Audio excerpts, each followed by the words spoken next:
रसानां छन्दसामपि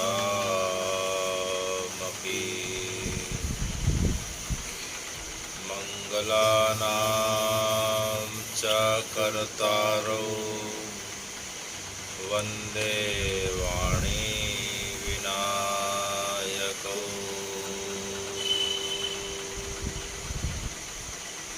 मूकं करोति वाचालं पंगुलं गिरिं यत्कृपातमहं वन्दे परमानन्दमाधवम्।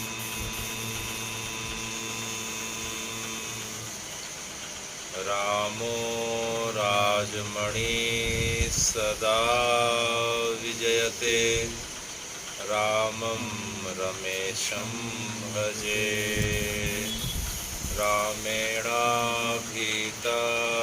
निशाचरचमौ रामाय तस्मै नमः। रामात् नास्ति परायणं परतरं रामस्य दासोऽहम्। रामे चित्तलया सदा भवतु हो मे रामुसार्या।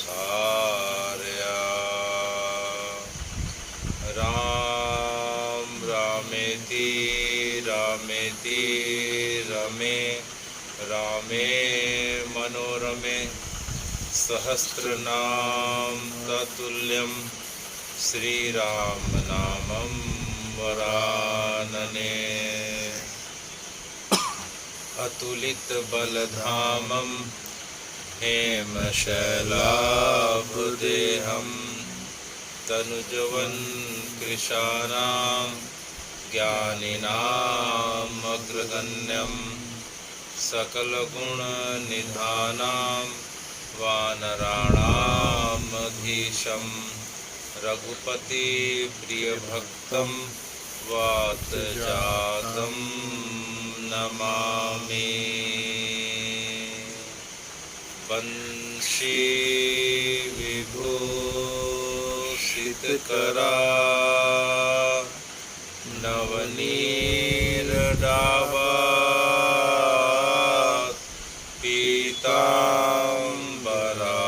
पीताम्बरारुणबिं फलाधरोष्ठा पूर्णेन्दु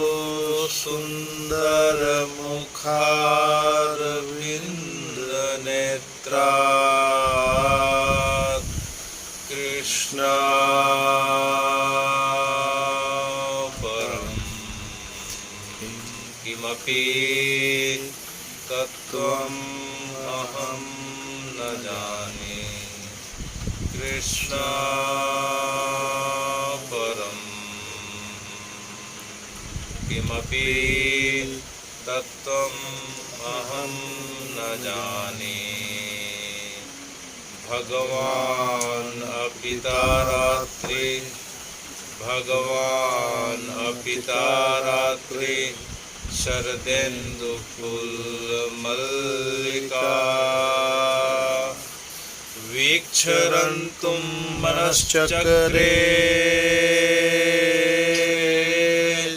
वीक्षरन्तुं मनश्चक्रे योगमायामुपाश्रिता योगमायामुपाश्रिता भगवान् अपिता रात्रि।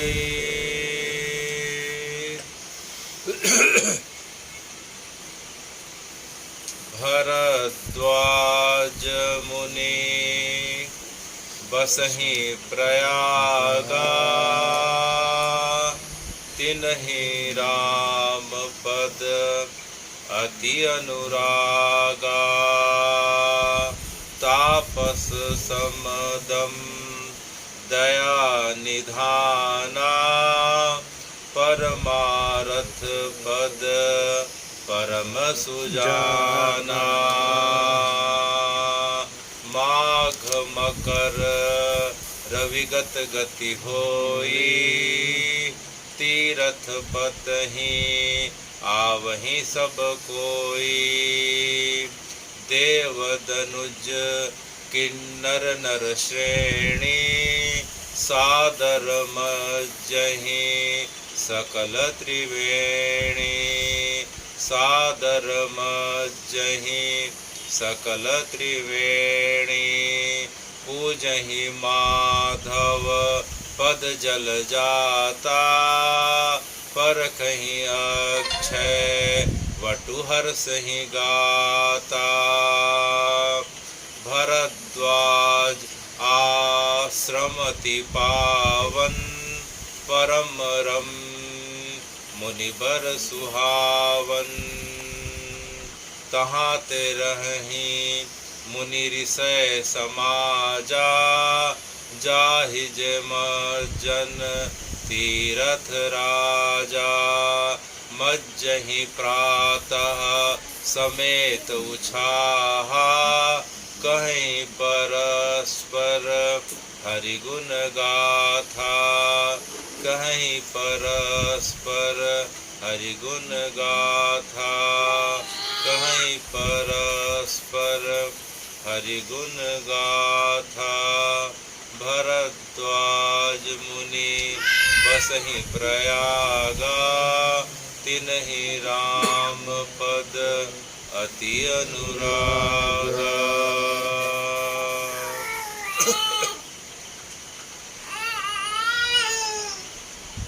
हे भगवत, आपकी कृपा कटाक्ष के कारण हम सब इस माघ महीने की इस शुक्ल पक्ष की अवधि में जितने भी भक्तगण बैठे हैं सब आपकी परम प्रतापी पुण्यमयी पुण्यों का जो पुंज और खजाना कही जाती है जिसे प्रयागराज की कथा के नाम से जाना जाता है, हम सब उस कथा में आवगहन कर रहे हैं और आज उस कथा का जो है हम तीसरा भाग सुनने को जा रहे हैं। तो हे भगवान, इस प्रयागराज का जो है मूल नाम क्या पड़ता है? इस प्रयागराज का मूल नाम क्या है? सबसे पहले जो है इस जगह पे ब्रह्मा जी ने यज्ञ किया था, हमने पिछले बार की कथा में सुना था। ब्रह्मा जी ने सृष्टि निर्माण के पश्चात इस सृष्टि को सही तरीके से संचालित करने हेतु जिसमें कोई विघ्न बाधा मत हो, सभी वर्ण व्यवस्था के लोग अपने अपने कर्तव्यों का पालन करते हुए सुचारू रूप से जो है अपने कार्य को करते रहें, चाहे चर अचर हो, चाहे स्थूल हो, चाहे सूक्ष्म हो, चाहे जलचर हो, नभचर हो, थलचर हो, भयचर हो, सभी कोटि के 84 लाख योनियों के प्राणी अपने अपने कर्तव्यों में बंध के अपनी मर्यादा और अनुशासन में रहते हुए इस पृथ्वी में अपना जीवन बिताएं और किसी को किसी प्रकार से कष्ट ना हो। सब अपने अपने कर्मों के अनुरूप जो है कर्मों के फल को भोगते हुए जीवन यापन करते रहें। इसी उद्देश्य से ब्रह्मा जी ने प्रयागराज पे यज्ञ किया। तो यज्ञ करने के कारण जो है प्रथम यज्ञ किया प्राकृष्टम सर्वयज्ञोभ्या प्रयागराजम इति गीयते। तो ब्रह्मा जी ने इस जगह पे जो है प्रकृष्ट और उत्कृष्ट यज्ञ किया, तो इस जगह का नाम प्रयागराज पड़ा। और दूसरा त्रिवेणी संगम है, इस कारण इस जगह का नाम प्रयाग का अर्थ होता है, प्रयाग का अर्थ होता है मिलन, प्रयाग का अर्थ होता है मिलन संगम। भारत में कुल 14 प्रयाग हैं। कितने प्रयाग हैं? 14। उत्तराखंड में 5 प्रयाग हैं, जहाँ गंगा नदी की आपसी की धारा मिलती हैं, जिसमें देव प्रयाग, रुद्र प्रयाग, कर्ण प्रयाग, विष्णु प्रयाग इस प्रकार से हैं। तो भारतवर्ष में कितने प्रयाग हैं? 14 प्रयाग हैं, जिसमें एक प्रयागराज में स्थित हैं। तो ब्रह्मा जी ने सबसे पहले यज्ञ किया। तो ब्रह्मा जी को जो है प्रजा का पालक कहा जाता है, अर्थात प्रजापति भी कहा जाता है। तो इस क्षेत्र का नाम जो है, प्रथम क्षेत्र का नाम प्रजापति क्षेत्र पड़ा। क्या पड़ा? प्रजापति क्षेत्र। प्रजापति क्षेत्र पड़ा। और इस क्षेत्र में हमने कल की कथा में सुना था कि ब्रह्मा विष्णु महेश ने अपने संकल्प के माध्यम से एक वट वृक्ष को रोपित किया था, स्थापित किया था। और उस वट वृक्ष की महिमा ऐसी है कि काल में, प्रलय काल में भी वह वट वृक्ष सुरक्षित रहता है। अर्थात वह प्रलय काल का एकमात्र वह वृक्ष है जो साक्षी रहता है। जो प्रयागराज में स्थित जो अक्षय वट है वह प्रलय काल में भी नष्ट नहीं होता। और प्रलय काल में उसी वट वृक्ष के जो है एक पत्ते के नीचे गंगा जी के किनारे भगवान जो है बाल मुकुंद जो है उस जगह पे स्थित रहते हैं। और उनके मन में जब सृष्टि पूरी तरीके से प्रलय होकर जलमग्न हो जाती है तो अनेकों अनेक कल्प बीत जाते हैं, तो उस बाल मुकुंद भगवान के मन में पुनः सृष्टि स्थापित करने का, पुनः सृष्टि को प्रारंभ करने का, पुनः सृष्टि के सृजन करने का संकल्प इसी जगह पे होता है। तो हे भगवान, यह जगह अक्षय वट कहलाती है। अक्षय वट की महिमा इस प्रकार से गाई जाती है कि अक्षय वट के छाँव के नीचे, अक्षय वट के नीचे किसी व्यक्ति की जो है किसी कारण से मृत्यु हो जाए तो वह व्यक्ति जो है सीधे के सीधे जो है शिव लोक को, रुद्र लोक को प्राप्त होता है। अक्षय वट में के चारों तरफ परिक्रमा करने वाले व्यक्ति की जो है सभी जो है पुण्यों की वृद्धि हो जाती है और पापों का क्षय हो जाता है। अक्षय वट की महिमा इतनी गाई जाती है कि अनंत काल से हमने सुना था कि जो है अनंत काल से जितने भी भारत की परंपरा के ऋषि मुनि हैं उस जगह पे तो परिक्रमा करते हैं, उस जगह पे यज्ञ भजन करते हैं। भरद्वाज ऋषि भी जब आते हैं तो राम जी के साथ उन्होंने राम लखन जानकी को अक्षय वट की महिमा के बारे में बताया और अक्षय वट की परिक्रमा करी। भरद्वाज ऋषि के बात जो है हम सुनते हैं कि परंपरा के हिसाब से महावीर आते हैं, बुद्ध आते हैं, उन्होंने वट वृक्ष के नीचे जो है साधना करी, संयम के माध्यम से उस सिद्धि को प्राप्त किया। ऐसी वट वृक्ष की महिमा है। चाहे गुरु नानक हो, चाहे कबीर दास हो, चाहे रामानंदाचार्य हों, चाहे वल्लभाचार्य हों, चाहे चैतन्य महाप्रभु हों, अनेकों अनेक सभी संप्रदाय के, सभी अखाड़ों के, सभी परंपराओं के जितने महान व्यक्ति हैं सभी अक्षय वट के नीचे आके तप करे हैं, साधना करे हैं और उनकी परिक्रमा करे हैं। और जानकी जी ने अक्षय वट की परिक्रमा करते हुए अपने वनवास यात्रा को सुरक्षित रूप से पूर्ण हो जाने की कामना करी थी और यह भी करी थी कि 14 वर्ष के पश्चात जब जो है मैं वापस आऊँगी तो आपका दर्शन करूँगी। तो राम जी जब जो है रावण का सपरिवार सकुल उद्धार करने के पश्चात पुष्पक विमान से जब वापस आ रहे थे तो उन्होंने जो है जानकी जी को सबसे पहले प्रयागराज का दर्शन कराया विमान से और उसके पश्चात जो है अक्षय वट का दर्शन कराया और अक्षय वट को प्रणाम करते हुए उसकी महिमा का गान किया। ऐसा अक्षय वट है। अक्षय वट प्रलय काल का भी साक्षी है और बाल मुकुंद का प्रलय काल में निवास रहता है। जब सृष्टि पूरी तरीके से जलमग्न हो जाती है तो जो गोविंद है, माधव है, बाल मुकुंद के स्वरूप में किस जगह पे निवास करते हैं? इसी अक्षय वट के नीचे निवास करते हैं। किस पे निवास करते हैं? जो अक्षय वट का जो पेड़ है का जो पत्ता है वह जो है उस पे जो है बाल अवस्था पे, शिशु अवस्था पे और अपने जो है पैर के अंगूठे को मुंह में रख के चूसते हुए उस जगह पे जो है मुस्कुराते हुए मंद मंद मुस्कुराहट के साथ वहाँ रहते हैं। और कुछ समय बीत जाने के पश्चात उनके मन में पुनः सृष्टि रचना का संकल्प उदित होता है और उनके माध्यम से फिर ब्रह्मा जी को प्रेरणा मिलती है और ब्रह्मा जी सृष्टि की रचना करते हैं। तो हे भगवान, इसका एक नाम जो है अक्षय वट के कारण अक्षय क्षेत्र है। पहले हमने सुना है कि प्रजापति ब्रह्मा ने इस जगह पे तप किया और बिंदु माधव को प्रकट किया, तो एक जगह एक नाम क्या पड़ता है? प्रजापति क्षेत्र। दूसरा नाम क्या पड़ गया अक्षय वट के कारण? अक्षय क्षेत्र। अक्षय क्षेत्र की महिमा ऐसी है, अक्षय वट की महिमा ऐसी गाई जाती है कि अक्षय वट में जाके कोई व्यक्ति अगर एक बार भगवान का नाम ले ले, उस जगह पे जाके व्यक्ति जो है किसी प्रकार का दान पुण्य कर ले, उस जगह पे व्यक्ति किसी प्रकार का परमार्थ या सेवा का कार्य कर ले, उसका लिया गया नाम, उसके द्वारा किया गया दान, उसके द्वारा की गई सेवा अक्षय हो जाती है। अनंत काल तक ब्रह्मांड में अक्षय हो जाती है। एक बार लिया नाम अनंत गुना जो है उसे नाम का प्रभाव फलदायी हो जाता है। इसलिए शास्त्रों की आज्ञा है कि अक्षय वट के पास जाके भगवान के नाम का संकीर्तन करना चाहिए। इसका प्रमाण चैतन्य महाप्रभु कौन है? चैतन्य चैतन्य महाप्रभु। महाप्रभु उस जगह पे जो है भगवान के नाम का जो है अपने शिष्यों के साथ, रूप गोस्वामी के साथ और बहुत सारे लोगों के साथ उस जगह पे संकीर्तन करते हैं। तो अक्षय वट के पास जाके भगवान का नाम जो है स्मरण करना चाहिए, भजन करना चाहिए, कीर्तन करना चाहिए। परिक्रमा करते हुए अक्षय वट की महिमा ऐसी गाई जाती है। अक्षय वट से जो है कोई व्यक्ति जाने में अनजाने में अगर जो है ऊपर से कूद के पेड़ की शाखाओं से गिर के प्राणों को त्याग देता है तो शरीर के प्राण निकलने के पूर्व जो है शिवलोक से शंकर जी के शिवदूत आ जाते हैं और उसे ससम्मान विमान में जो है लेके जो है रुद्रलोक को, शिवलोक को चले जाते हैं। शास्त्रों की आज्ञा है कि व्यक्ति अपने प्राण का स्वयं हरण नहीं कर सकता, अर्थात आत्महत्या नहीं करने का उसे अधिकार है। व्यक्ति को आत्महत्या करने का अधिकार नहीं है, क्योंकि शरीर जिसने दिया है शरीर को पूरा भी वही करेंगे।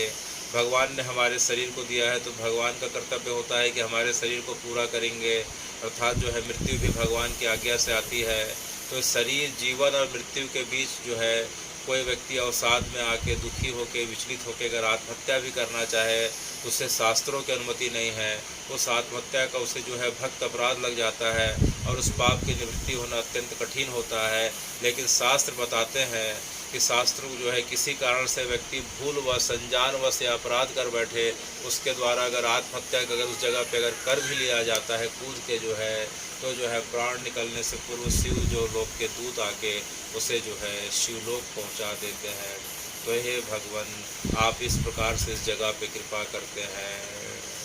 तो प्रयागराज के अलावा और क्या क्या नाम पड़ रहा है हम सुन रहे हैं? प्रजापति क्षेत्र और अक्षय क्षेत्र।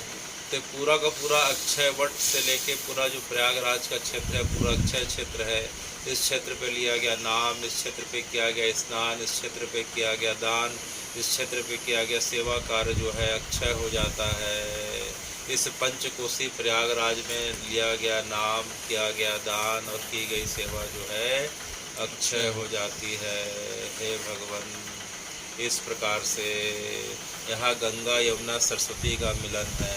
किसका मिलन हो रहा है? गंगा यमुना सरस्वती। गंगा जी कहाँ से निकली हैं? विष्णु जी के चरणों से निकली हैं। कहाँ से निकली हैं? विष्णु जी के चरणों से निकली हैं। और यमुना जी किसकी पुत्री हैं? सूर्य पुत्री है। यमुना किसकी पुत्री है? सूर्य पुत्री है। तो जो है गंगा जी का मिलन हो रहा है, यमुना जी का मिलन हो रहा है, सरस्वती का मिलन हो रहा है, अर्थात भक्ति, ज्ञान, वैराग्य तीनों का मिलन हो रहा है इस जगह पे। सरस्वती जी ज्ञान के प्रतीक है, यमुना मैया भक्ति की प्रतीक है और गंगा मैया जो है किसकी प्रतीक है? वैराग्य की प्रतीक है। इसलिए हिमालय में क्षेत्र में किन लोग जाते हैं जिनको जीवन से वैराग्य हो गया, कहाँ चले जाते हैं? हिमालय चले जाते हैं। तो सरस्वती ज्ञान की प्रतीक है, यमुना भक्ति की प्रतीक है और जो है गंगा जो है वैराग्य की प्रतीक है। तो इस जगह पे आने से व्यक्ति के जीवन में जो है ज्ञान, भक्ति, वैराग्य तीनों का उदय हो जाता है। और अभी कुंभ का मेला चल रहा है और कुंभ के मेले में जो है सभी परंपरा के साधु, संत, यति, तपस्वी, योगी, नागा सभी आए हुए हैं। और जो है कोई जो है ज्ञान मार्गी है, कोई भक्ति मार्ग का है, कोई योग मार्ग का है, किसी के मन में भगवान के प्रति साख्य भाव है, किसी के भाव में प्रेम का भाव है, कोई जो है सेवा भाव वाला है। तो जितने भी परंपरा के लोग हैं, भक्ति, ज्ञान, वैराग्य की परंपरा के लोग इसी जगह पे आए हुए रहते हैं इन 40 दिनों के लिए। तो इन 40 दिनों के अंदर व्यक्ति जो है गंगा जी में स्नान करके, अक्षय वट की परिक्रमा करके जब साधु संतों का जो है इस प्रकार से सेवन करता है तो उसके अंदर भक्ति, ज्ञान, वैराग्य का उदय हो जाता है। तो गंगा, यमुना, सरस्वती किसकी प्रतीक हैं? भक्ति, ज्ञान, वैराग्य की प्रतीक है। यमुना मैया भक्ति, सरस्वती ज्ञान, सरस्वती विद्या की देवी है, सबको पता है। अभी हम बसंत पंचमी में सुने भी थे। और गंगा जी किसकी प्रतीक है? वैराग्य की प्रतीक है। भक्ति, ज्ञान, वैराग्य तीनों का एक साथ उदय होना ये जीवन की सबसे अभूतपूर्व घटना कही जाती है जो प्रयागराज में देखने को मिलता है। तो हे भगवान, और गंगा जी जो है प्रयागराज में गंगा जी का दर्शन जो है सबसे शुभ माना गया है। गंगा जी का दर्शन 3 स्थानों पे शुभ माना गया है। सबसे अत्यंत शुभ और दुर्लभ माना गया है। गंगा जी करीब करीब 27 किलोमीटर की लंबाई में बहती हैं। गोमुख जो है गंगोत्री के ऊपर गोमुख का जो ग्लेशियर है वहाँ से निकल के गंगा जी चलते चलते जो है उत्तराखंड से फिर उत्तर प्रदेश आती है, उत्तर प्रदेश से बिहार होते हुए बंगाल जाती है और बंगाल में जाके बंगाल की खाड़ी में जाके मिल जाती है। तो करीब करीब 2700 किलोमीटर की दूरी जो है गंगा जी की, अनेकों अनेक हजारों नहीं लाखों घाट हैं, लाखों तीर्थ है गंगा जी के किनारे, लाखों मंदिर हैं, लेकिन गंगा जी का दर्शन जो है केवल 3 स्थानों पे अत्यंत दुर्लभ बताया गया है। पहला गंगा द्वार अर्थात हरिद्वार, पहला क्या हुआ? हरिद्वार। गंगा द्वार हरिद्वार पे गंगा जी का दर्शन अत्यंत दुर्लभ बताया गया है, दर्शन, स्नान, आचमन, तर्पण। और दूसरा जो है गंगा सागर बताया गया है, जहाँ गंगा नदी सागर में जाके मिल जाती है। और तीसरा जो सबसे महत्वपूर्ण है प्रयागराज त्रिवेणी संगम। तो गंगा जी का जो है दर्शन जो है 3 स्थान में दुर्लभ, और उसमें सबसे दुर्लभ जो है बताया गया है और सबसे कल्याणकारी कहाँ बताया गया है? प्रयागराज में बताया गया है। प्रयागराज में गंगा जी की ऐसी महिमा है। हे भगवान, भरद्वाज ऋषि ने याज्ञवल से पूछा और प्रयागराज की क्या महिमा है? तो जो है याज्ञवल्क ने बताया कि देखो भाई, सतयुग के जो तीर्थ माने गए हैं, सतयुग जब होता है तो उसके तीर्थ है नैमिसारण। सतयुग का तीर्थ कौन है? नैमिसारण, लखनऊ के पास है। सतयुग का तीर्थ क्या हुआ? नैमिसारण। और त्रेता में जब राम जी आते हैं तो जो है त्रेता का तीर्थ हो जाता है पुष्कर। कौन सा हो जाता है? पुष्कर, जो राजस्थान में है, अजमेर के पास। और द्वापर का तीर्थ हो जाता है कुरुक्षेत्र। क्या हो जाता है? जो कहाँ है? हरियाणा में है। और कली काल का जो सबसे महत्वपूर्ण तीर्थ माना गया है प्रयागराज माना गया है। तो सतयुग का जो तीर्थ क्या है? नैमिसारण। धाम अलग है, तीर्थ अलग हो गया, धाम अलग हो गया, पुरी अलग हो गया। इस पे जो है इस चीज़ को समझना जरूरी है। सतयुग का जो धाम है बद्रीनाथ, त्रेता का धाम है रामेश्वरम नाथ, रामेश्वर। द्वापर के जो धाम है द्वारका, और कलिकाल के धाम है जगन्नाथ जी। तो धाम अलग है, तीर्थ अलग है, पुरी अलग है। ठीक है। तो तीर्थ जो बताया जा रहा है जो है सतयुग के जो तीर्थ है नैमिसारण, त्रेता में आ जाते हैं हमारे पुष्कर आ जाते हैं, द्वापर में कुरुक्षेत्र आ जाते हैं, और कली काल में जो है प्रयागराज आ जाते हैं। राम जी अपने जीवन काल में कई बार पुष्कर जाके तर्पण करे हैं, स्नान करें। और सतयुग में जितने भी भगवान के जितने भी अवतार हुए हैं, जितने भी ऋषि मुनि संत हुए हैं, सब जो है नैमिसारण में जाके तप करे हैं और उस कुंड में आचमन स्नान करें। और भगवान का जब शरीर पूरा होने का समय आ जाता है द्वापर युग में, भगवान कृष्ण के रूप में जब आते हैं द्वापर युग में, शरीर पूरा होने के कुछ साल पहले जो है पृथ्वी पे सूर्य ग्रहण पड़ता है, बहुत बड़ा सूर्य ग्रहण पड़ता है कई सौ सालों के पश्चात। तो भगवान पूरे द्वारका से पूरे अपने माता पिता यशोदा देव के जो है देवकी और जो है वसुदेव के साथ अपने पूरे मंत्रिमंडल के साथ जो है कहाँ आते हैं? कुरुक्षेत्र आते हैं।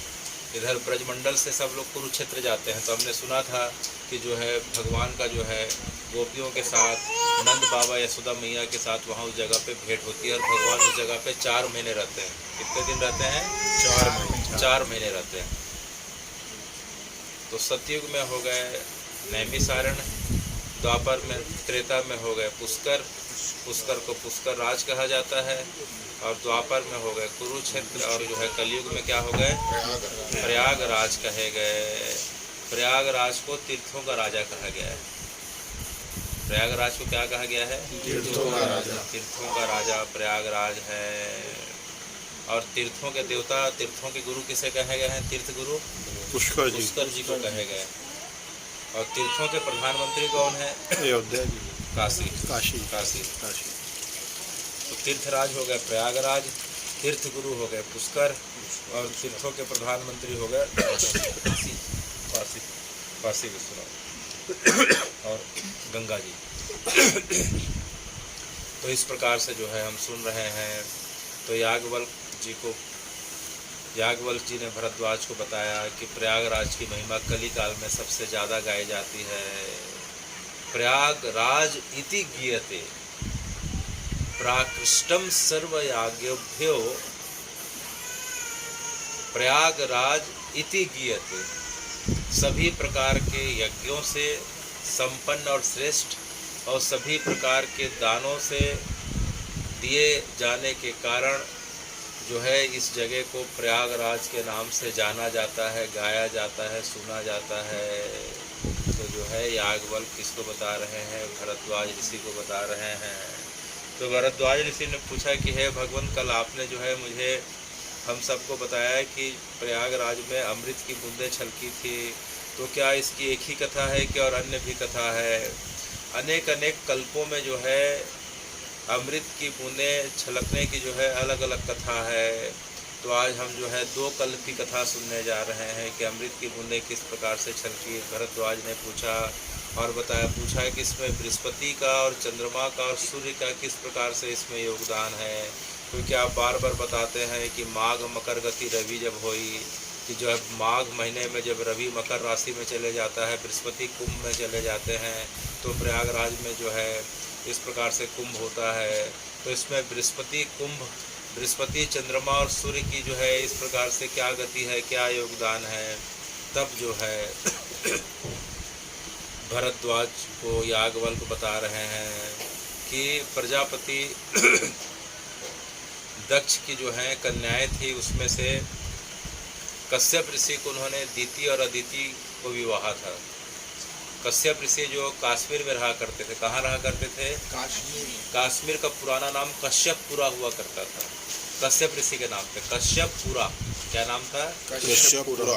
कश्यपपुरा के नाम पे जो है प्राचीन कश्मीर को जाना जाता है। कश्यप ऋषि वहीं रहा करते थे। हमने सुना था कश्मीर खंड में, आज से 2-3 वर्ष पूर्व इसके बारे में हम चर्चा कर सुन चुके हैं। तो कश्यप ऋषि की मुख्य पत्नियों में 2 पत्नी थी, एक का नाम दीति था और एक का नाम अदिति। क्या क्या नाम था?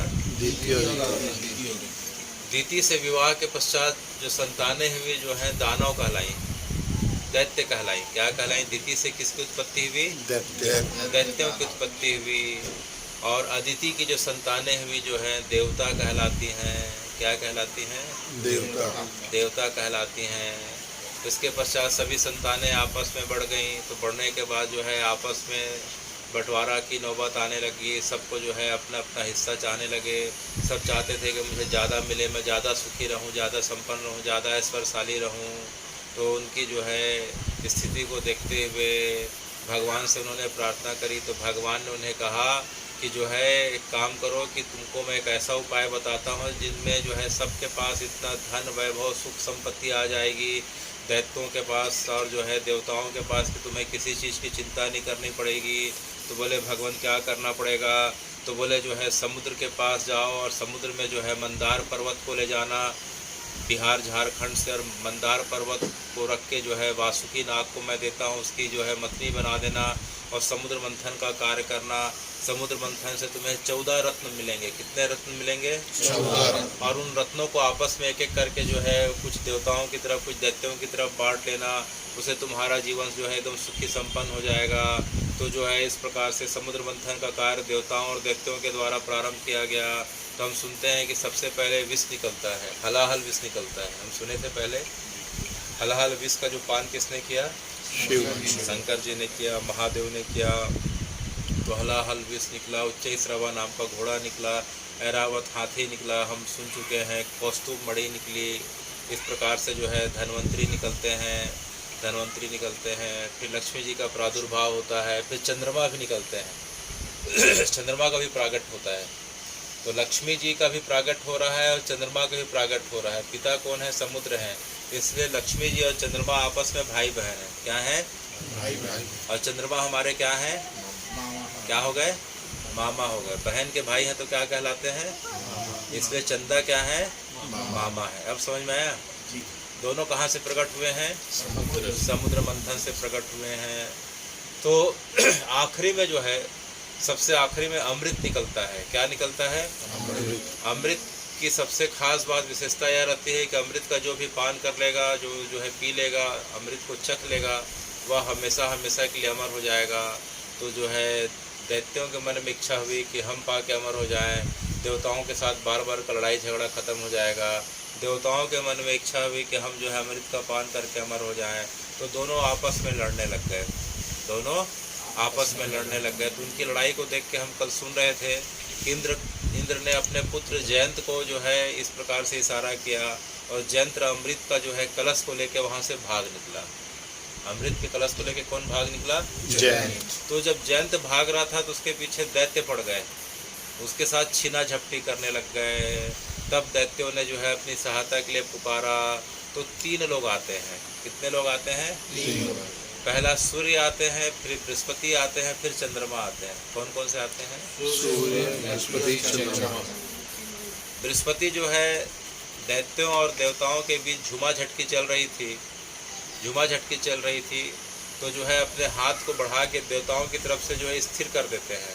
माने कि झुमा झटकी से जो है देवताओं के पास जो कलश था पकड़े हुए थे, उसमें जो है उन्होंने अपना भार डाल दिया, तो जो है दैत्यों के पास जो है वो कलश जा नहीं पाया।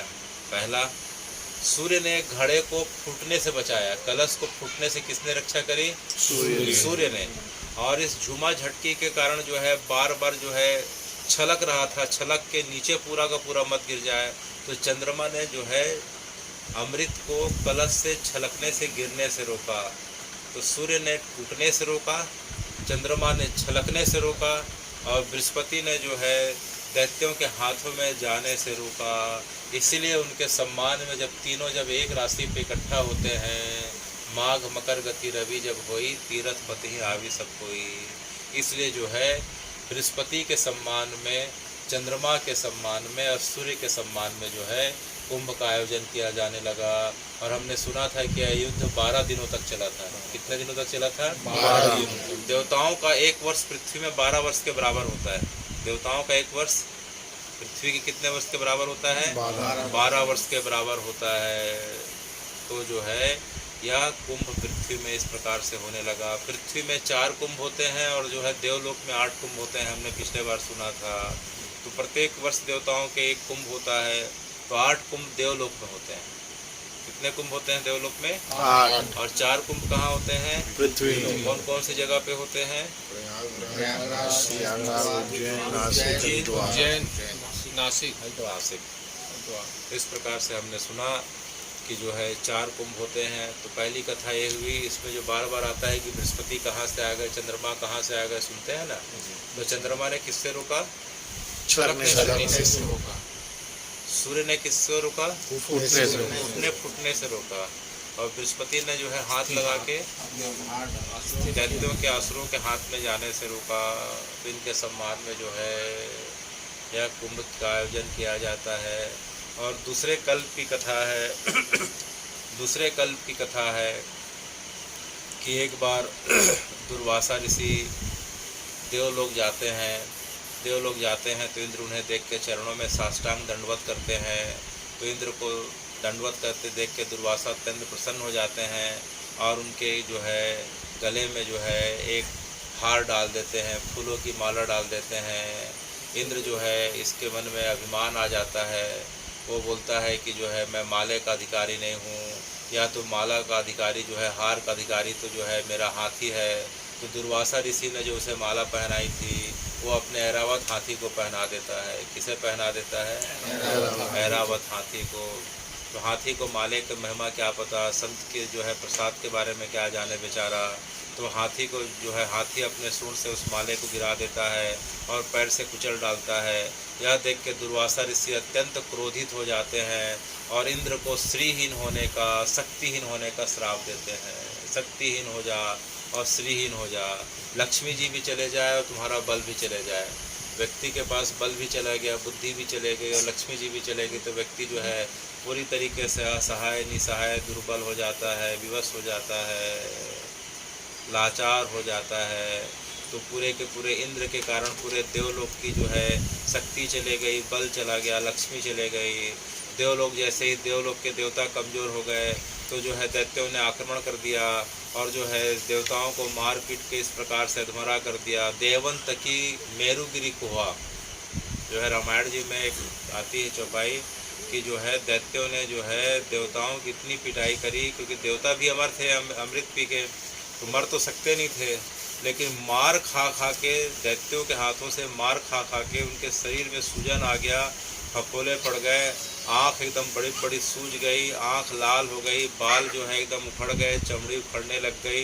इस प्रकार से जो है शरीर अधमरा हो गया, मर भी नहीं पा रहे हैं, मृत्यु भी नहीं हो रही है, जी भी नहीं पा रहे हैं, और देवताओं की जो है दैत्यों के द्वारा कुटाई पिटाई हो रही है। तो डर के मारे जिसको जो जगह मिली, कोई पहाड़ की गुफाओं की कंदराओं में घुस गया, कोई जल के अंदर चला गया, कोई जो है नीचे सुरंग में चला गया, किसी प्रकार से जो है दैत्यों से रक्षा हो। तब फिर जो है सब ने भगवान से प्रार्थना करी कि भगवान हमारे ऊपर कृपा करें, कृपा करें, कृपा करें। तो भगवान ने कहा कि तुम लोग श्रीहीन हो गए हो, शक्तिहीन हो गए हो, तो फिर क्या उपाय है? बोले जो है समुद्र का फिर से मंथन करो और अमृत निकालो। तो उसके लिए जो है फिर से दैत्यों की सलाह लेनी पड़ेगी। तो दैत्यों के साथ संधि कर लो, उनको जो है अपना जो है स्वामी मान लो और उनके साथ जो है अमृत मंथन करो। तो उन्होंने पुनः अमृत मंथन किया। तो जो अमृत का कलश निकला इस बार जो है कहाँ चला गया? वो नागलोक चला गया। किस जगह पे चला गया? वो नागलोक निकला, लेकिन उस जो है तत्काल अमृत का कलश जो है कहाँ चला गया? नागलोक चला गया। नागलोक में कोई नहीं जा सकता था। दैत्यों ने बहुत प्रयास किया, लेकिन नागों के जहर से जो है वे मूर्छित हो गए, अधमरे हो गए और बाकी डर के मारे भाग गए। तब देवताओं ने देखा कि अब वे जो है अकेले हैं। तब देवताओं ने श्री हरि से पुनः प्रार्थना करी। तो श्री हरि ने अपने वाहन जो है गरुण को भेजा। किसे भेजा? गरुण जो है नाग का दुश्मन है। तो फिर गरुण जी नाग लोग जाते हैं और नाग लोग से उस कलश को उठा के लाते हैं। और कलश को जब उठा के ला रहे थे तो गरुण जी 4 जगह पे विश्राम करते हैं। कितने जगह पे विश्राम करते हैं? 4 जगह पे। पहला अक्षय वट के पीछे, जो अक्षय वट है प्रयागराज में, उसके पीछे जो है थोड़ा देर विश्राम करते हैं। जो है फिर हरिद्वार में विश्राम करते हैं, नासिक में विश्राम करते हैं और अवंतिका उज्जैन में विश्राम करते हैं। इस कारण से जो है अमृत का प्रभाव इन जगहों पे पड़ता है। तो जो है इन जगहों पे जो है कुंभ का आयोजन किया जाता है। तो भरद्वाज जो है यह सुन के अत्यंत प्रसन्न हो जाते हैं कि जो है याज्ञवल्क्य ऋषि के साथ बैठे कई दिन हो गए, लेकिन कुंभ की महिमा और कुंभ की कथा तो पूरी नहीं हो रही है। आज उन्होंने नई बात बताई, अभी तक जो है हम जो है सुन रहे थे। आज उन्होंने जो है 2 कथा के माध्यम से जो है भरद्वाज जी के मन को अत्यंत पुलकित कर दिया कि किस प्रकार से जो है नागलोक से वरुण के द्वारा लाया गया, कलश को लाया गया, अमृत कलश को लाया गया। और किस प्रकार से हम सुनते हैं कि जो है बृहस्पति, चंद्रमा और सूर्य जो है कुंभ में उनका नाम बार बार क्यों आता है? तो ये पौराणिक कथा है। तो कौन सी कथा है? इसका विज्ञान हम पिछले बार सुन चुके हैं 2-3 बार कि बृहस्पति जो है 12 वर्षों में एक सूर्य की परिक्रमा करते हैं, इसलिए कुंभ होता है। तो विज्ञान के आधार पे भी समझ सकते हैं, कथा के आधार भी समझ सकते हैं, धर्म के आधार पे भी इसे समझा जा सकता है। तो हे भगवान, इस प्रकार से जो है हम सुन रहे हैं। और प्रयागराज की महिमा के बारे में क्या कहना? भरद्वाज, याज्ञवल्क्य कहते हैं प्रयागराज की महिमा जितनी गाई जाए उतनी कम है। बोले किस प्रकार से भगवान? बोले इस प्रकार से देखो कि जो है व्यक्ति के जीवन में 4 घटनाओं का होना जरूरी रहता है। बोले कौन सा? बोले व्यक्ति के जीवन में एक बार जाके कुरुक्षेत्र में दान करना अनिवार्य है। कुरुक्षेत्र में जाके क्या करना अनिवार्य है? दान करना। ब्रह्म सरोवर के नज़दीक कुरुक्षेत्र में जाएंगे तो एक सरोवर है ब्रह्म सरोवर, वहाँ जाके दान करना चाहिए, कोई भी ग्रहण के समय या किसी भी समय। ठीक है। कुरुक्षेत्र में किया गया दान अनंत गुना फलदायी होता है। व्यक्ति के जीवन में एक बार कुरुक्षेत्र में जाके दान करे। दूसरा गया में जाके पिंडदान और तर्पण करे। क्या करे? पिंडदान और तर्पण। गया जी में जाके क्या करे? पिंडदान और तर्पण। और कुरुक्षेत्र में दान करे। और कृपा से अगर व्यक्ति के ऊपर जो है भगवान की कृपा हो जाए तो काशी में उसका क्या हो जाए? मरण हो जाए। काशी में क्या हो जाए? मरण। काशी में मरने वालों को जो है भगवान जो है महादेव जो है क्या करते हैं? तत्काल ही जो है शिव लोग प्रदान करते हैं। हम सुने हैं ना मणिकर्णिका घाट का पिछले बार जी। तो काशी में व्यक्ति की मृत्यु होना दुर्लभ माना गया है। गया जी में जाके व्यक्ति जो है बड़े भाग्य और उसके संस्कार जगते हैं तो पूर्वजों के निमित्त जो है जाके पिंड दान करता है। कुरुक्षेत्र में दान करता है, उसी प्रकार से हे भरद्वाज, जब व्यक्ति के कई जन्मों का पुण्य का उदय होता है तो वह व्यक्ति प्रयागराज में आके जो स्नान और मुंडन करता है, स्नान करता है और मुंडन कराता है। अन्यत्र ज्ञानेन मुक्ति, अन्य तीर्थों में, अन्य जगहों में जो है पाणिनि जो व्याकरण के आचार्य कहे गए हैं वो बोल रहे हैं अन्येन ज्ञानेन मुक्ति। अन्य जगह पे, अन्यत्र माने किसी भी जगह पे, आपको जब तक अपने स्वरूप का ज्ञान नहीं हो, मैं कौन हूँ, कहाँ से आया हूँ, कहाँ जाऊँगा, तब तक मुक्ति संभव नहीं है। तब तक आपके अंदर ज्ञान के बिना वैराग्य और भक्ति नहीं आ सकती। लेकिन जो है अत्रे माने इस जगह पे स्नानात मुक्ति। लेकिन प्रयागराज ऐसी जगह है जहाँ मात्र स्नान करने से व्यक्ति की मुक्ति हो जाती है। अन्येन ज्ञानेन मुक्ति किंतु वा अत्रे स्नानात मुक्ति। यहाँ बता रहे हैं कि इस जगह पे प्रयागराज में संगम क्षेत्र में मात्र स्नान करने से व्यक्ति की क्या हो जाती है, मुक्ति हो जाती है। तो हे भरद्वाज, व्यक्ति के जीवन में 4 घटनाओं का होना अत्यंत दुर्लभ बताया गया है। कुरुक्षेत्र में दान, गया जी में पिंडदान और तर्पण, और काशी में मरण, और जो है प्रयागराज में स्नान और मुंडन। शास्त्रों की आज्ञा ये है कि वहाँ जो है स्नान करने के पहले व्यक्ति मुंडन करा ले। पुरुष जितने भी हैं क्या करा लें, मुंडन करा लें। मुंडन अगर कराने का समय नहीं है या भाव नहीं आ रहा है, परिस्थिति नहीं बन रही है, तो बालों को छटवा लें। छौर कर्म बोलते हैं। छौर कर्म माने जो है बालों को जो है छोटा छोटा करवा लेना। क्योंकि ऐसा माना जाता है कि जो है शास्त्र कहते हैं कि जो है हमारे पाप, जब व्यक्ति को पता चलता है, जब पाप को पता चलता है, किसे पता चलता है, पाप को पता चलता है कि यह व्यक्ति प्रयागराज जा रहा है। कहाँ जा रहा है, प्रयागराज जा रहा है, तो पाप उसके सिर में जाके चिपक जाते हैं। शरीर से हट के पहले शरीर के रोम रोम में व्याप्त रहते हैं, लेकिन जैसे ही पता चलता है प्रयागराज जा रहा है तो कहाँ जाके चिपक जाते हैं, सर में जाके, बाल में जाके चिपक जाते हैं। इसलिए जो है बाल का क्या करना चाहिए, मुंडन कर देना चाहिए, ताकि पाप रहे ही ना।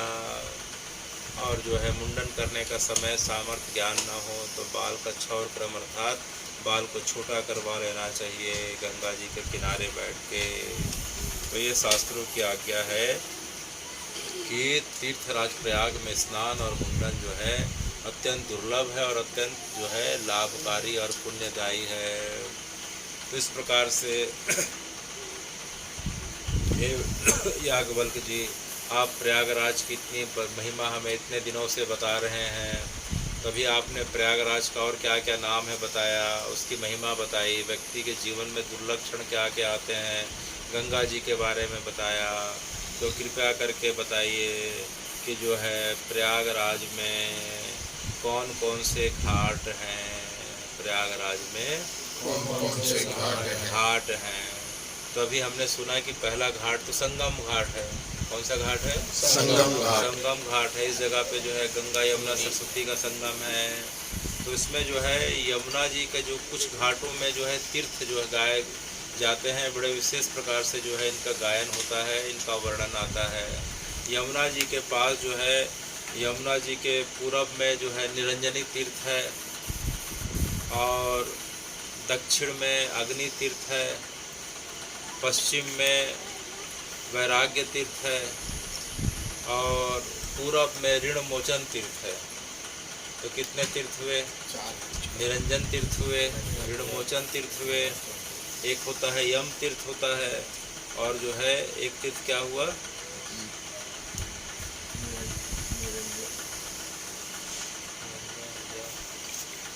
अग्नि तीर्थ, ऋण मोचन तीर्थ, निरंजनी तीर्थ, यम तीर्थ। तो व्यक्ति निरंजनी तीर्थ में जाके जब स्नान करता है तो वह निरंजन स्वरूप को पा जाता है। जो भूत भावन भोलेनाथ का जो स्वरूप है उसे हम क्या करते हैं, निरंजन जाते हैं, तो व्यक्ति जो है अपने जीवन में जो है पूर्ण वैराग्य को प्राप्त कर जाता है। वह निरंजन तीर्थ की महिमा है। ऋण मोचन तीर्थ में स्नान करने से क्या होता है कि व्यक्ति के जीवन में जितने प्रकार के ऋण हैं उससे मुक्ति मिल जाती है। चाहे धन का ऋण हो, चाहे माता पिता का ऋण हो, गुरु का ऋण हो, पितरों का ऋण हो, उससे मुक्ति मिल जाती है। इसको ऋण मोचन तीर्थ बोलते हैं। ठीक है। एक होता है यम तीर्थ। यम तीर्थ में जाके व्यक्ति यम के पास में जाने से बच जाता है और जो है उसे मृत्यु का भय उसको जो है उसके हृदय से दूर हो जाता है। तो यमुना जी के घाट में किनारे में सब तीर्थ बताए गए हैं। तो पहला घाट कौन सा है? संगम घाट। पहला घाट क्या हुआ? संगम घाट। गंगा यमुना सरस्वती का मिलन है। तो गंगा जो है दिखती है, गंगा इधर से जा रही है। गंगा जो है धवल अर्थात थोड़े से जो है पीले रंग की पड़ती हैं, और जो है यमुना जी श्याम वर्ण की हैं। दोनों जिस जगह पे मिलती हैं संगम घाट कहलाता है, संगम क्षेत्र कहलाता है। लेकिन हर साल बारिश होने के कारण जो है दोनों का मिलन कभी पास, कभी दूर, कभी दायां, कभी बायां, आगे पीछे होते रहता है। तो संगम क्षेत्र हर बार बदलते रहता है। हर साल जो है थोड़ा सा आगे पीछे हो जाता है, क्योंकि गंगा यमुना जो है अपने वेग के कारण जिस जगह पे मिलती है संगम कहलाता है। तो कुछ मीटर, कुछ 100 मीटर तक जो है इस प्रकार से उस क्षेत्र में बदलाव देखे जाते हैं। तो संगम क्षेत्र में स्नान की, दान की जो है नाम जप की अत्यंत महिमा गाई जाती है। संगम क्षेत्र, संगम घाट के बाद दूसरा घाट आ रहा है, उसे राम घाट कहते हैं।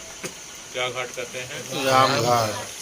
राम घाट वह घाट है जिस जगह पे जो है राम जी जो है भरद्वाज ऋषि के साथ, लखन जानकी के साथ उस जगह पे जो है वनवास काल में जब प्रयागराज आए थे तो उस जगह पे जाके स्नान करे थे।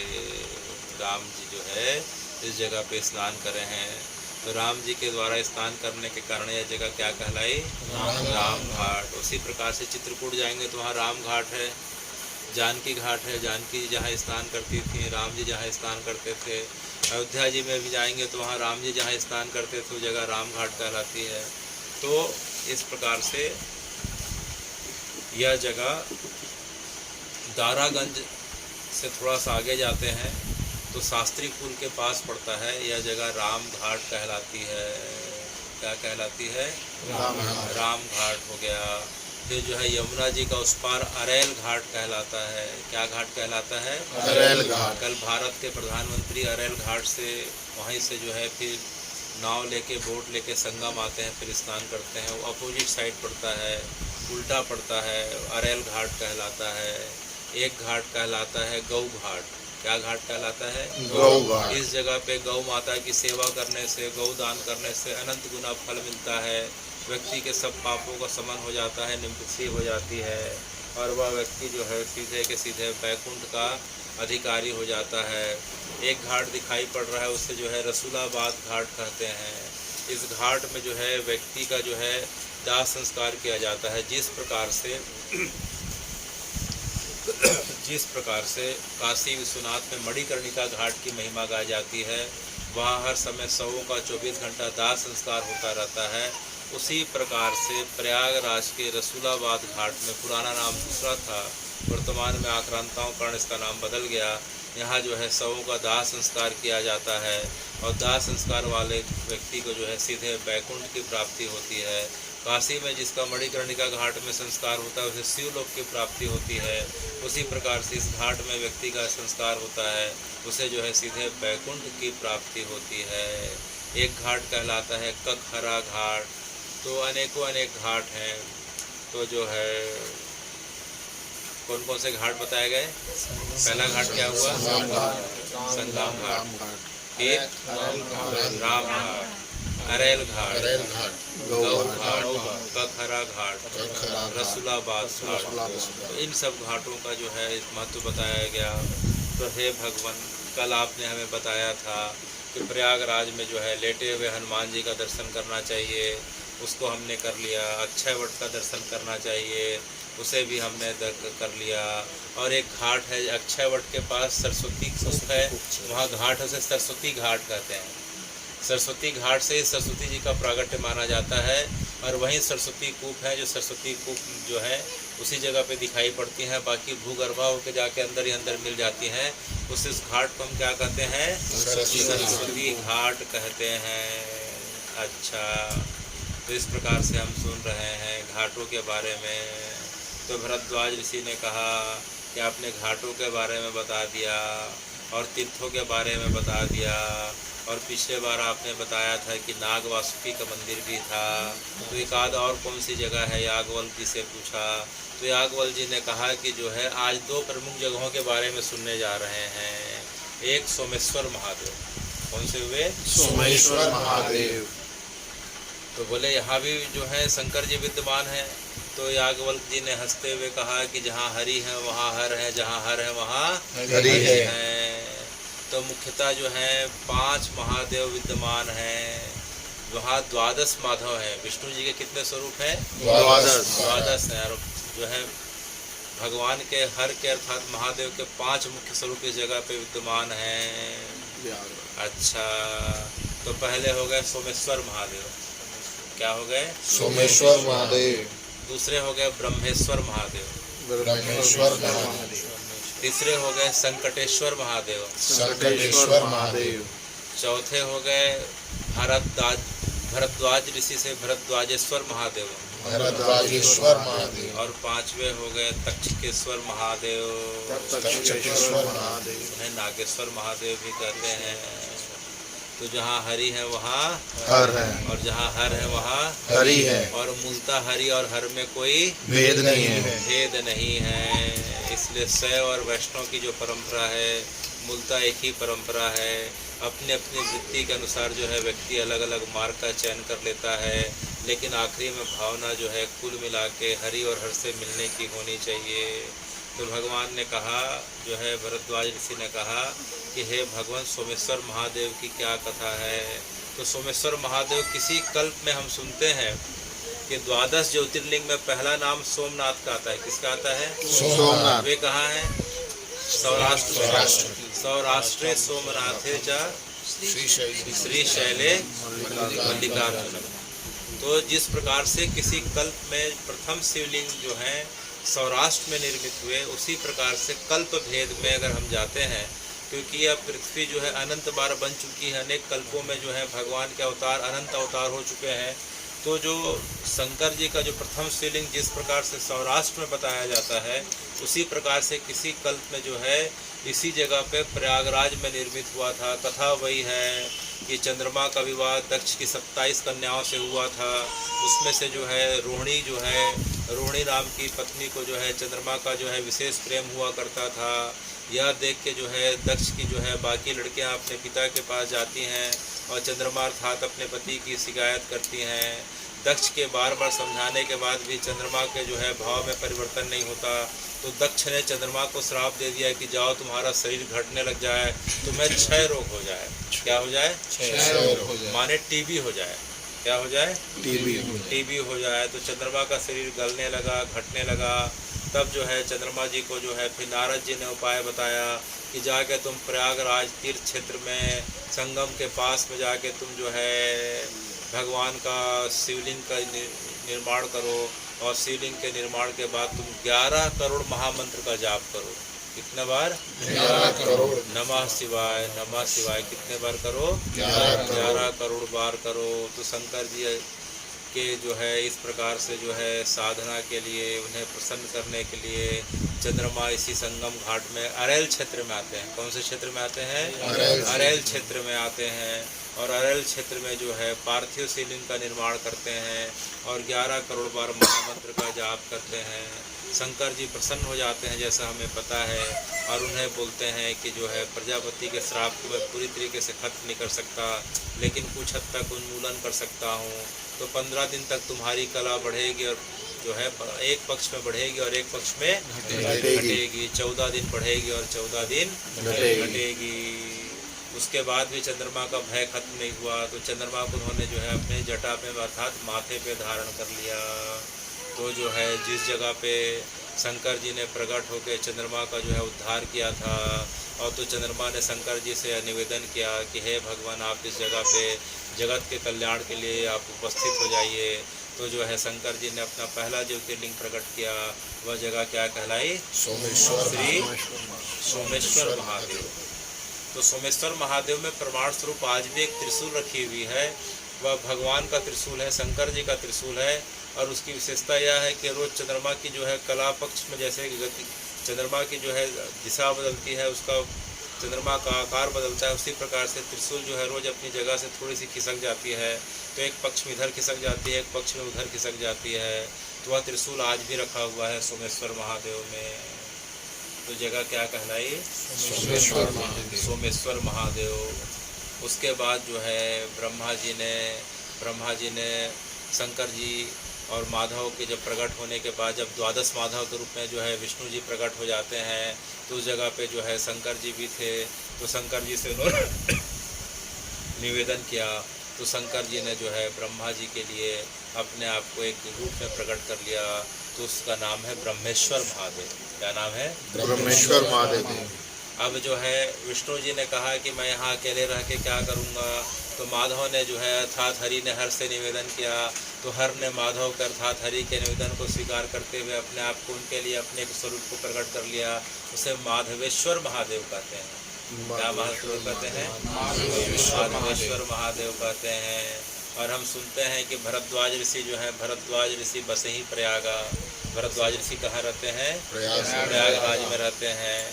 और उनके मन में हरि और हर के लिए कोई भेद नहीं है। तो हरि का रोज़ द्वादश माधव का रोज़ दर्शन करते हैं। और अपने आश्रम के पास ही जो है उन्होंने जो है भगवान शंकर को स्थापित किया, उन्हें प्रसन्न करके उन्हें स्थापित किया। और उसे भारद्वाजेश्वर महादेव कहते हैं। क्या महादेव कहते हैं? तो इस प्रकार से जो है प्रयागराज में शंकर जी के जो है इस प्रकार से बहुत अनेकों अनेक जो हैं शिवलिंग पाए जाते हैं, जिनका दर्शन करना चाहिए, उसकी परिक्रमा करनी चाहिए। और उस जगह पे जो है हरि को हर का नाम सुनाना चाहिए और हर को हरि का नाम सुनाना चाहिए। और भरद्वाज ऋषि की उत्सुकता को देखते हुए जो है याज्ञवल्क्य कहते हैं, क्या कहते हैं कि देखो भाई, हरि हैं और हर हैं।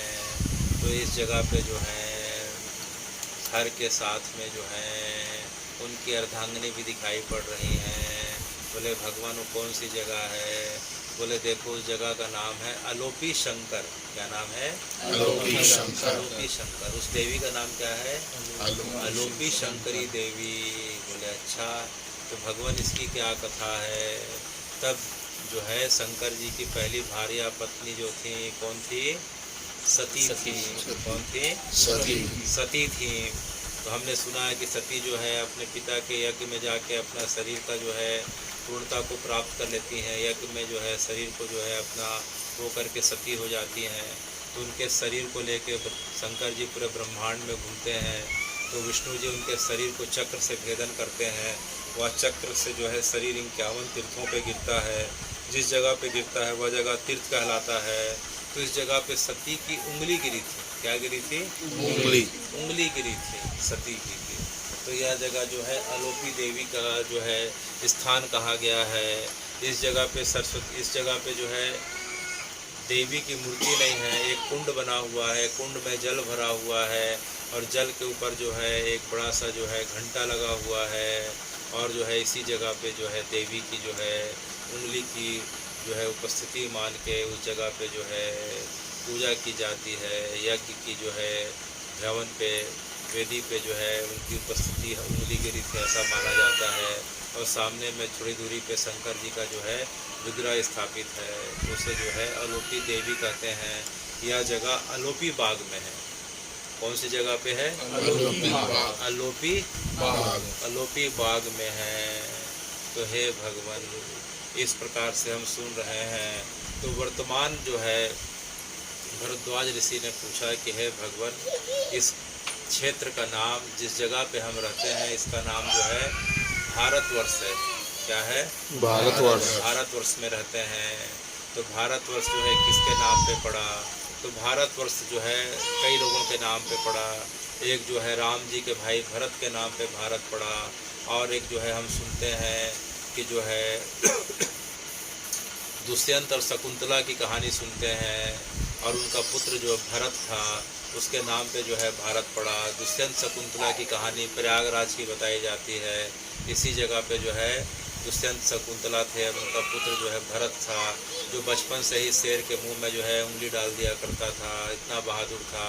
उसी बहादुरता और वीरता के कारण इस क्षेत्र का नाम, जिस जगह पे हम निवास करते हैं, उसका नाम भारत वर्ष पड़ा। अच्छा, तो हे भगवान, तो जो है वर्तमान में इसका नाम इलाहाबाद क्यों पड़ गया? तो इलाहाबाद के पहले और प्रयागराज के पहले जो है इसका नाम क्या था? प्रयागराज के पहले जो है राजा पुरु जो है, पुरु के कारण जो है थोड़ा दूर आगे जाते हैं तो एक जगह जो है प्रयागराज एक त्रिकोण में स्थित है। एक तरफ अरेल पड़ता है, एक तरफ संगम घाट पड़ता है, और थोड़ा सा आगे जाएं तो प्रतिष्ठानपुर झूसी पड़ता है। क्या पड़ता है? झूसी पड़ता है। उसका पुराना नाम प्रतिष्ठानपुर था। प्रतिष्ठानपुर पुररवा राजा का नाम था। किसके नाम पे था? पुररवा राजा। उनकी परंपरा में राजा ऐल हुए। कौन हुए? राजा ऐल। तो ऐल इस जगह पे रहते थे, इसलिए उनका नाम ऐलवास पड़ा। किसी समय इस जगह का नाम क्या था? ऐलवास था। तो ऐलवास के बाद जब जो है आक्रांताओं का समय आया तो इसे जो है ऐलवास से जो है अल्लाहवास कर दिया गया। क्या कर दिया गया? अल्लाहवास कर दिया गया। और अकबर और जहांगीर के समय इसका नाम इलाहाबाद कर दिया गया। और अंग्रेजों के द्वारा इसका नाम इलाहाबाद कर दिया गया। अंग्रेजों के द्वारा इलाहाबाद।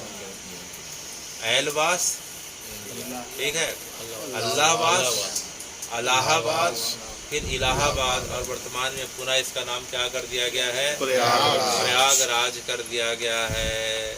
और प्रयागराज में हम सुन रहे हैं कि भगवान अक्षय वट के नीचे प्रलय काल में बाल मुकुंद के रूप में रहते हैं। और भगवान की विशेषता क्या है? भगवान की विशेषता क्या है? बाल मुकुंद का स्वरूप क्या है? कि भगवान जो है बाल मुकुंद के रूप में अपने बाएं पैर के अंगूठे को दाहिने हाथ से खींच के अपने कहाँ ले जा रहे हैं? मुंह के अंदर ले जा रहे हैं। और भगवान के स्वरूप को जो है बाल मुकुंद स्वरूप कहते हैं, जिसको गोपियों ने गाया है। इसे हम जो है गोविंद दामोदर स्रोत कहते हैं। क्या स्रोत कहते हैं? गोविंद दामोदर स्रोत। करारविंदेन च पादारविंदम मुखारविंदे विनेशयन्ति पटस्य पत्रस्य पुटे शयानं बालं मुकुन्दं तुमसा नमामि। बालं मुकुन्दं शीर्षा नमामि। बालं मुकुन्दं वत्सा गृणामि। हे कृष्ण गोविंद हरे मुरारी, हे नाथ नारायण वासुदेवा। जिह्वे पिबस्वामृतमेतदेवं गोविन्द दामोदर माधवेति।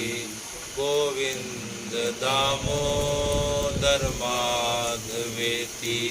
विक्रेतु कामाखिल गोपकन्या मुरारी पादारवित चित्तवृत्ति। विक्रेतु कामाखिल गोपकन्या मुरारी पादारवित चित्तवृत्ति। गृहे गृहे गोपवधू कदम्बा सर्वे मिलित्वा सर्वापयोगं। पुण्यानि नामानि सर्वाणि कृत्यं गोविन्द दामोदर माधवेति। गोविंद दामोदर माधवेति।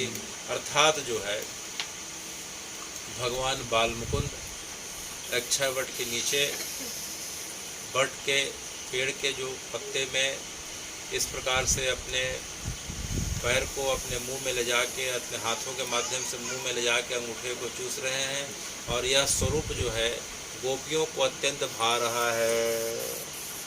और गोपियां जो हैं भगवान के बाल मुकुंद को स्वरूप को याद करते करते जो हैं क्या कर रही हैं कि अपने सिर में मटके में जो है दूध जो है, दही है, घी है, मक्खन है, इसको ले जाके जो है बरसाने से कहाँ ले जाती हैं? मथुरा ले जाती हैं। रोज कहाँ ले जाती हैं? मथुरा ले जाती हैं। लेकिन जो है गोपियों के मन में उस कृष्ण के, उस मुरारी के, उस माधव के, उस बाल मुकुंद के स्वरूप में इतनी आसक्ति हो जाती है कि पहले तो जाके रोज़ जो है दूध ले लो, दही ले लो, मक्खन ले लो, घी ले लो, इस प्रकार से एक एक घर के सामने आवाज़ लेके पुकारती थी। लेकिन आज उनके मन में जो है क्या हो रहा है कि गोविंद ले लो, दामोदर ले लो, माधव ले लो। क्या ले लो? गोविंद ले लो, दामोदर ले लो, माधव ले लो। क्योंकि उस स्वरूप को जो है गोपियों के द्वारा इतना ज़्यादा मन से स्मरण किया जा रहा है, वाणी के माध्यम से बोला जा रहा है, विचारों के माध्यम से ग्रहण किया जा रहा है, कानों से ग्रहण किया जा रहा है, मुंह से बोला जा रहा है, विचारों से जो है इस प्रकार से जो है वो किया जा रहा है। तो गोपियों के मन में केवल और केवल एक ही भाव है, और वह भाव क्या है? गोविंद दामोदर माधव। तो गोविंद दामोदर माधवेति। तो हे भगवान, अब हम जो है अक्षय वट की परिक्रमा कर रहे हैं और गोविंद दामोदर माधवेति का नाम लेते लेते परिक्रमा कर रहे हैं। और इस प्रकार से जो है आज की कथा प्रयागराज भाग 3 की जो है आज विराम दे रहे हैं। हरे कृष्ण कृष्ण कृष्ण हरे हरे, हरे राम राम राम हरे हरे, हरे कृष्ण कृष्ण कृष्ण हरे हरे, हरे राम राम राम हरे हरे, हरे कृष्ण कृष्ण कृष्ण हरे हरे, हरे राम